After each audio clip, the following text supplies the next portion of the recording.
ವೀಕ್ಷಕರೇ, ನಟ rocking star Yash ಬಾಲಿವುಡ್ನ ರಾಮಾಯಣ ಸಿನಿಮಾದಲ್ಲಿ ರಾವಣನ ಪಾತ್ರ ಮಾಡಲಿದ್ದಾರೆ ಅನ್ನುವ ಸುದ್ದಿಗಳು ಹಲವಾರು ತಿಂಗಳುಗಳಿಂದ ಕೇಳಿಬರುತ್ತಿದ್ದು, ಈಗ ನಟ ರಾಕಿಂಗ್ ಸ್ಟಾರ್ ಯಶ್ ಅವರೇ ಇದಕ್ಕೆ ಸರಿಯಾದ ಉತ್ತರವನ್ನ ತಮ್ಮ ಕೆಲಸದ ಮೂಲಕವೇ ಕೊಟ್ಟಿದ್ದಾರೆ ಅಂತ ಹೇಳಿದ್ರೆ ತಪ್ಪಾಗೋದಿಲ್ಲ.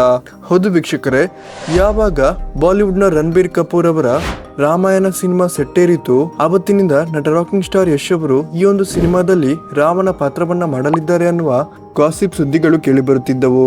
ಹೌದು ವೀಕ್ಷಕರೇ, ನಟ ರಾಕಿಂಗ್ ಸ್ಟಾರ್ ಯಶ್ ಅವರು ಈ ಒಂದು ಸಿನಿಮಾದಲ್ಲಿ ರಾವಣನ ಪಾತ್ರವನ್ನ ಮಾಡುತ್ತಿಲ್ಲ, ಆದ್ರೆ ಈ ಸಿನಿಮಾದಲ್ಲಿ ಎಕ್ಸಿಕ್ಯೂಟಿವ್ ಪ್ರೊಡ್ಯೂಸರ್ ಆಗಿ ಬಂಡವಾಳವನ್ನ ಹಾಕುತ್ತಿದ್ದಾರೆ ಮತ್ತು ಈ ಸಿನಿಮಾದ ಸಹ ನಿರ್ಮಾಪಕನಾಗಿ ಕೆಲಸವನ್ನ ಮಾಡುತ್ತಿದ್ದಾರೆ. ಅಷ್ಟೇ ಅಲ್ಲ ವೀಕ್ಷಕರೇ, ನಟ ರಾಕಿಂಗ್ ಸ್ಟಾರ್ ಯಶ್ ಅವರ ಮತ್ತೊಂದು ಫ್ಯಾನ್ಸ್ಗಳ ಮೂಲಗಳ ಪ್ರಕಾರ ನಟ ಯಶ್ ಅವರು ಕನ್ನಡದ ಮತ್ತೊಂದು ಸಕ್ಸಸ್ಫುಲ್ ಸಿನಿಮಾ ಆಗಿರುವ ಹೊಂಬಾಳೆ ಫಿಲಮ್ಸ್ನ ಕಾಂತಾರ ಸಿನಿಮಾದಲ್ಲಿ ಕೂಡ ಅತಿಥಿ ಪಾತ್ರವನ್ನ ಮಾಡಲಿದ್ದಾರೆ ಎನ್ನುವ ಸುದ್ದಿ ಸ್ಯಾಂಡಲ್ವುಡ್ ಅಡ್ಡದಲ್ಲಿ ಕೇಳಿಬರುತ್ತಿದೆ. KGF ಮತ್ತು KGF 2 ನಂತರ ಹೊಂಬಾಳೆ ಫಿಲಮ್ಸ್ನ ಯಾವುದಾದ್ರೂ ಮತ್ತೊಂದು ಸಿನಿಮಾ ಇಡೀ ದೇಶದಲ್ಲಿ ಮಾತ್ರವಲ್ಲದೆ ವಿಶ್ವಾದ್ಯಂತ ಸುದ್ದಿ ಮಾಡಿದೆ ಅಂದ್ರೆ ಅದು ಕಾಂತಾರ ಸಿನಿಮಾ ಆಗಿದೆ.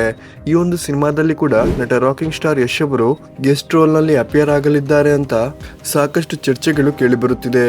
ಆದ್ರೆ ಈ ಬಗ್ಗೆ ಹೊಂಬಾಳೆ ಫಿಲಮ್ಸ್ ಅಫಿಷಿಯಲ್ ಆಗಿ ಯಾವುದೇ ಮಾಹಿತಿಯನ್ನ ಹಂಚಿಕೊಂಡಿಲ್ಲ ಅಂದ್ರೂ ಇದರ ಬಗ್ಗೆ ನಿಜವಾಗ್ಲೂ ಯೋಚನೆ ಮಾಡಿದ್ರೆ ಕಾಂತಾರ 2 ಸಿನಿಮಾ ಊಹೆಗೂ ಮೀರಿದ ಕಲೆಕ್ಷನ್ ಮಾಡೋದಂತೂ ಖಂಡಿತ.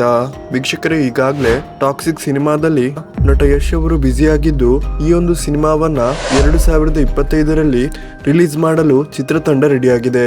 ಅಷ್ಟೇ ಅಲ್ಲ, ಕಾಂತಾರ ಸಿನಿಮಾದ ಚಿತ್ರೀಕರಣ ಕೂಡ ಈಗಾಗಲೇ 30% ಕಂಪ್ಲೀಟ್ ಆಗಿದ್ದು ನಟ ಯಶ್ ಅವರು ಗೆಸ್ಟ್ ಅಪಿಯರೆನ್ಸ್ ಮೂಲಕ ಈ ಸಿನಿಮಾದ ಇಂಟ್ರೊಡಕ್ಷನ್ ಕೊಡಲಿದ್ದಾರೆ ಅಂತ ಹೇಳಲಾಗುತ್ತಿದೆ.